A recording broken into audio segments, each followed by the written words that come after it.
Comments are welcome. I like Wikispaces. I've never used it before, but I thought it was very easy to use, like user friendly. I've used other sites similar to it, and they were not user friendly. So I like it so far. Well, here's the kicker, that once you start developing content, there's actually, I might have told you, there's a market called the Wikispaces market. You actually market your materials through them.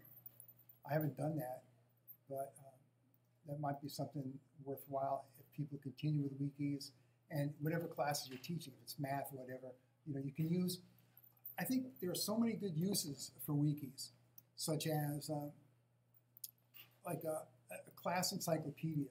So if you're in the elementary grades, and are you in elementary grades? Yeah, in high school. High school. Well, even in high school, you could actually make something that you would do from year to year. Yeah. Like an accumulated examples, or something that is. It's good to archive because people can go back and look what people have done in the past. I always try and show you examples of what other projects people have done, and Dr. Bed will do that. And so wikis are good for that because you can add to them and you see who contributed, which is a nice thing. Oh, good. I'm all set. Other questions that folks have or comments? Either one's okay. Circle. That represents the Earth, I guess. So I asked you to read the article last week about taking learning seriously. Then I asked you to look at the video, the film. So what do you guys think? It's scary. Scary? Yeah. Because? They made it all the way through Harvard, right? Not having that misunderstanding throughout the entire way. Like they were never corrected. What's another word for that misunderstanding? Fantasia. Yeah. And they didn't know that they had that until they started asking the questions about that. And I always think, how about all the stuff that I have? A lot of the Fantasia I've discovered are things that are historical and not really true anymore. So I remember, I grew up in the 50s and stuff, and a lot of stuff I remember that I swear is true is not true. I mean, it's just not true. I don't really think about it, but sometimes it'll come up. I'll say, oh, that's not like that anymore. Like this country is not called that. That's a small kind of Fantasia. So what else? What else did you think that after you saw that? Yeah. It wasn't just the Harvard students, which scared the death out of me, but it was that student, what was her name? Heather. And her ability to fill in the gaps with misinformation just based on her own understanding of how she thinks the world works. And even after being retaught correctly, she doesn't want to let go of these founding principles. It's just mind-boggling. It's hard to change. Right. Not for us, but for those kids. It is hard for us to change too, isn't it? Yeah, so that's interesting. And remember that drawing she had? Or corkscrews. Yeah, the drawing was like this. Does like a figure eight around the side. Yeah, you remember that? In there, okay. That's not how it works. Sorry? That's not how it works. And let's say here's the Earth. Now, does anyone recognize this diagram? Well, that was the thing. I thought it was interesting how they showed the picture of that diagram. It really was in her science textbook. It was just she misinterpreted it. She thought it meant something that it didn't. It was referring to something else. Yeah, it refers to Ptolemy, who figured this out about 2,500 years ago. And he said that the planets would move back and forth like this. What do they know? But still, it was interesting the way she conceived of it. And we call that kind of naive observations. So in the old days, people could look and they thought the sun would rise and fall and that kind of stuff. And there's nothing wrong with that, except science is more than just the naive observations. It's you have to go deeper. So what else? What else did you think that after looking at that or watching people's reaction to it? Well, let me ask this: did anyone not know how the seasons are formed, or why we have seasons? Anyone have to look at the cheat I put up there? Did you learn that in science? The angle of inclination, 23 and a half. Is it 23 and a half degrees? Yeah. Yeah, go ahead. I'll give you another example too. I always find it funny when I ask my students, why is the sky blue? And just for the answers, and what about when it's still blue on a cloudy day? And they all stop because they want to say that it bounces off the ocean. It's just hilarious to see it, and they want to say it. That's interesting. It is interesting. If you ask kids, there's a lot of studies that are fun because they give you interesting information. And I read this study, and I have to go back and look, but it was about 7th graders, and they asked them how eyes work, and how do you see? And most of them came out with the answer like something comes out of the eye and bounces off and comes back. Like your eye has a projection thing that it comes out, and they explained it really nicely in their own. Yeah. I apologize if you already said this. I thought it was interesting about how, with what confidence that the people spoke about the topics. And I know if I wasn't sure, I probably just wouldn't say anything, but they spoke to them with conviction. Yeah. Okay. Yeah. Good. Good observation. Even adults do that, don't they? Didn't those adults from Harvard? Some of them had conviction. I mean, some of them weren't really sure, but so that's a good observation. So in this other study, the kids were talking about the eyes would send these things out, and they kind of grab pictures and so on. It was interesting because it was so crazy. I mean, it was just way off the mark. But interesting the way people had formed that opinion. What else? What else about that recording or video kind of was in concert with the taking learning seriously? Yeah. Something I made a note of was that teachers have to realize that students are coming in with preconceived ideas. And a lot of times, especially when we're teaching something new, we assume they know nothing about the topic. And so we kind of start from the bottom. But what we have to realize is that some of them might have had experience in the past, or might have, like Heather was doing, kind of making her own understanding, like explanations for things, I guess. Now, why do people make explanations like that? Why do people do that?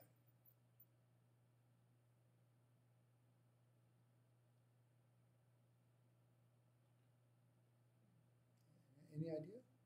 Just trying to make sense of something they don't understand. Yeah, and there's been research, and I can go back and look for it, but basically it was that people always try and think in patterns, so we like fill things in. Sometimes, you know what a closed test is? You all know the idea of a closed test? CLOZ. Yeah, CLOZE. So what that is you have a sentence, and every 5th word is out. It's blank. So someone can read it, and they can actually read past the blank because they can fill it in context. But still, they're using the power. And that's an important test in like 3rd, 4th, 5th grade. You give a closed test. It lets you know if kids can understand what they're reading. It gives you an indication of that. But in general, people fill in details so that when you look at different things that people have, different characteristics, one of them is memory. One of the old theories was memory is like a photo. You just got to get the photo. But these days, they realize that memory is more of a reconstructive thing. So that sometimes you'll see someone and you swear that's Tom Cruise. But it's only someone who has some of the features that Tom Cruise has, and you kind of fill in the rest. Say, oh, yeah, I can see that. And memory research is interesting because when you go back and you try and remember details, what you're remembering is really the last memory that you had of that, and not necessarily the memory itself. So that when things happen as a child, maybe 10 years, a few years later you think about it, a few years later, then your mother tells you something, and the latest time you think about it has all those things that come with it instead of that original memory. Because we tend to fill in things. People look for patterns and they bring things in. And so that's why, that could be one reason why she's coming out with this stuff, because she needs to, as you said, she needs to make sense of it. What else? What else did you find there that was instructive, maybe for how you teach or how you want to teach? Did that give you any ideas for what you? Well, for me, a lot of my kids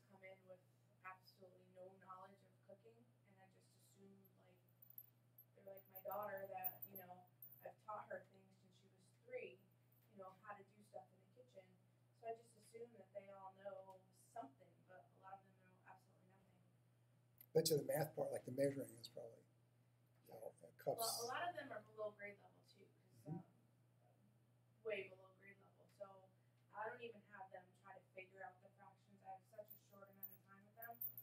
So I kind of, if I don't have like a 3/4 cup measuring, I'll say, okay, use a what do you think you use? And the higher ones can say, oh, use a half and a quarter. You know, so they'll figure it out. But the younger kids or the lower level kids, I don't even like attempt. Lower achievement. How do you find out what people know?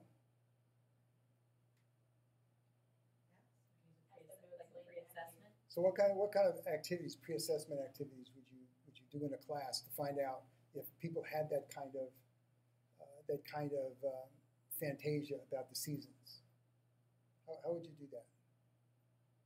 Sometimes that's what I do for engagement, is I'll pose a question, ask Okay. kids to turn and talk and jot down their ideas about something, and then we'll share it out and figure out if there's common misconceptions or common shared knowledge. So they do it together on the board or at their seat? Normally, there really is no normal, but sometimes I'll just have them turn and talk, and somebody will be jotting down an index card, and then we'll share as a group. So I have them usually as pairs. Good. Anyone else with ways of doing that? Yeah. Like a quick way is like a thumbs up, thumbs down in the middle. Yeah. Quick, I somewhat know and have them, explain, or like a KWL, what you know, what you want to learn. And then at the end, you fill out the L, what you had learned, and we can talk about that. Does that work for you? The KWL, somewhat, yes. Okay. But with math, I do it a lot with the thumbs up, thumbs down in the beginning. Like, I've heard the word fraction before, and some will, it just gives you a sense of your audience or whatnot. You elementary. Yes. In middle school, kids will not do that. Well, in middle school, high Yeah, school. I Nobody understand. wants to put the thumb up They or- will, obviously. I mean, they want to be seen with their parents, let alone that kind of stuff. The one thing I like to do is to do mind mapping and concept mapping at the beginning of a unit, where I would, the idea is to do something and draw out of the class what they know.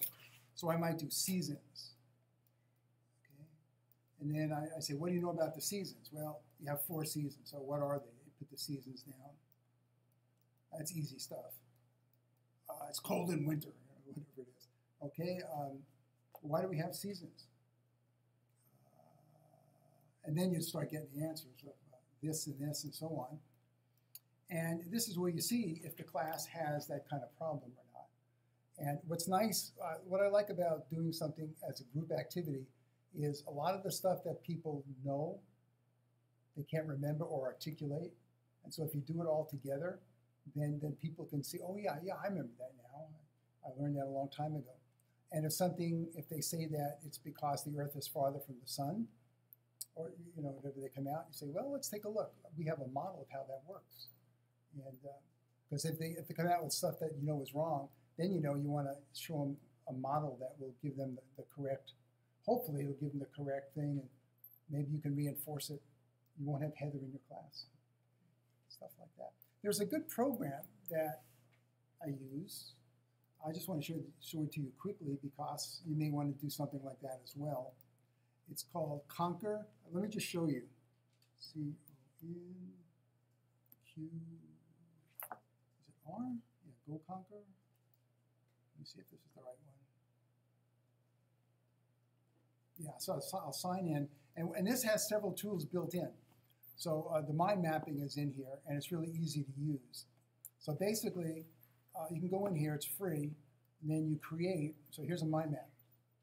So I click on the mind map, and okay, so let me say I'll put seasons in here. Click on here and put seasons. Okay, and then see this plus here? This thing? I can just drag this out, and I can put the different seasons. So winter, and whatever. Then I'll click here, and I get another thing. And put whatever the other season is, autumn,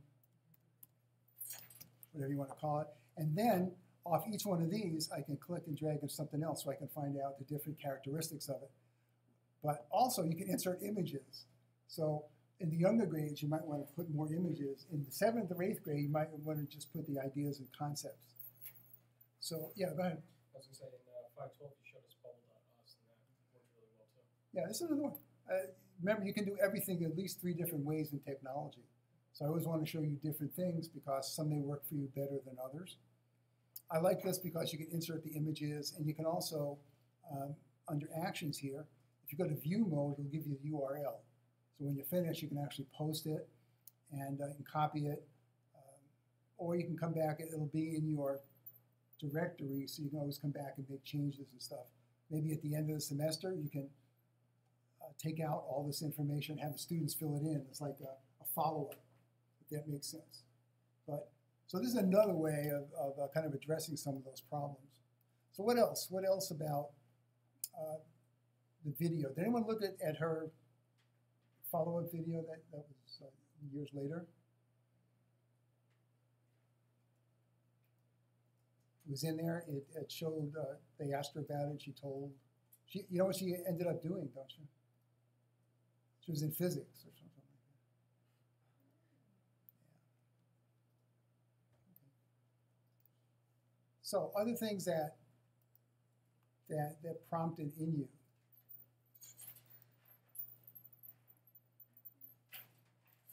Did anyone, as you're watching that, did you call into content, or did you call into question anything that you know now that you may think that is not correct, perhaps? You know, anything you think in science now that you're really not sure of, that if someone asked you and you explained it, you'd come out with an answer like that? For me, it's why we have a dark side of the moon. I still don't understand. Phases of the moon, that was, I mean, I thought I was right on that. well, not necessarily the phases of the moon. For me, it's why one side is always dark. You know, one side you never see it. You never see it on the Earth. You know that, right? And why is that? Yeah. The speed at which the moon rotates is actually the same as the Earth rotates. Still, it's hard to conceptualize Yeah, that. it is. So if I had to, I know the words, but it would be hard for me to really teach it to someone because I need a model or something to do that. I couldn't do it verbally. You know, maybe if those people had a model of the Earth and were able to kind of work it, like Heather didn't do it. You had a comment? I keep going back to the conviction they had when they spoke, and I know teaching 4th grade the last few years, a lot of my kids would almost be unwilling at first to kind of give up their idea and take on our own. And as a teacher, it's kind of interesting to think about how, without kind of ruining or making them feel bad about what they don't know, to kind of help them approach an idea with an open mind and being willing to change their thought process on things. Because kind of the hallmark of a good learner is being able to grow and change. But I know those 4th graders, a lot of them come in with what they think is correct and are unwilling to kind of change it. But that's what I found. Could be the town too. I thought that same thing though, and I teach 4th grade, and like even just with people in general, like someone being so passionate about something is like endearing, but then like it crosses a line where it's like, okay, like you have to rein that in, and especially with children, it's hard to like Yeah. find that balance. You don't want to crush it, but you kind of just want to help them Yeah. like, see the other side. So how do we use technology to actually overcome that kind of Fantasia? Because that's important Fantasia. Because if they taught, they may teach it that way.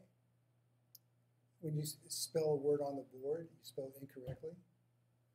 People may pick that up for a long time. I don't know if I told you this, but when I was teaching 3rd grade, I sent a note home. Did I tell you about that? And I spelled the word perceive wrong or something like that. And the parents sent it back and circled it. You know? And I don't want anyone to ever be embarrassed like that. I mean, I was young, and but it was, and I'm glad she did that because I would have probably kept doing it, or whatever the word was. I mean, it's not an easy to spell word, and so it's important to correct it. So, in this educational technology program, I mentioned this. I'll probably say this again, but we want you to be able to develop materials that actually work with people to help them overcome these things. Not just teach them, but actually go in and do what you're saying which is to, what Joey's saying, is to change attitudes, change what people think, and how they think. So we call this an educational technology leadership program, so that when you finish the program, you're able to develop materials that will do this kind of thing. I mean, you're doing it now instinctively because you have teacher instincts, but we hope to make it more systematic. So the instructional design process is one way of making it systematic, because you go through steps and you make logical decisions along the way. Yeah, did you have something more?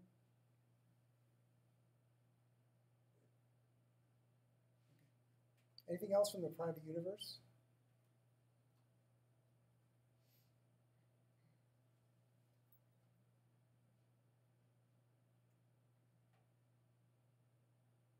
Okay.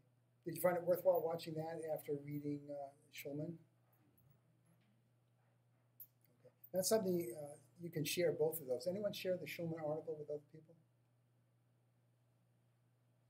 We have a couple others that'll come in here you're probably going to share. I discussed the article. Sorry? I discussed the article with someone, but I didn't show it to them. Same with them.